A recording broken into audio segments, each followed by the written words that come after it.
কি করছিস? পুজো করে রান্না করে সব রেডি করে এবার নিচের ঘরে চলে যাচ্ছি।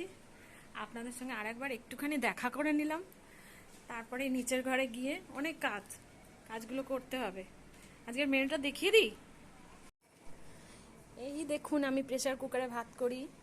ভাত, আচ্ছা, লাল শাক ভাজা। লাল শাকটা একটু কেটে গেছিলো, অনেক লাল শাক এনেছিলাম কিন্তু নষ্ট হয়ে গেছিলো, বাদ টাদ দিয়ে এইটুকু হয়েছে, তাই বলছি কার মুখে দেবো। বাদাম দিয়ে লাল শাক ভাজা, পোস্ত ছিল না তাহলে পোস্ত আর দিইনি। আর হয়েছে ডিম কষা। কেমন হয়েছে বলুন? রংটা দারুণ হয়েছে, খেতে কেমন হবে জানি না। আর আমার বুড়োকে বলেছিলাম একটুখানি ছোট চুনো মাছ এনে দিও তো।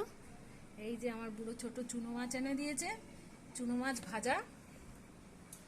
আহ, কাঁচা লঙ্কা দিয়ে চুনো মাছ ভাজা ভাল লাগে না? এই হলো আজকের আমার মেনু। খাওয়া দাওয়া করে একটু বিশ্রাম নিয়ে ব্যাস লাইব্রেরি, তারপরে কাজ। আবার সেই রাত্রিবেলা 8:30 বেজে যাবে আস্তে আস্তে, এসেই রুটি করা, ছেলেদের টিফিন দেওয়া, একটার পর একটা লেগে আছে। এই নিয়েই বেঁচে আছি। আপনারা তো তাই, তাই না?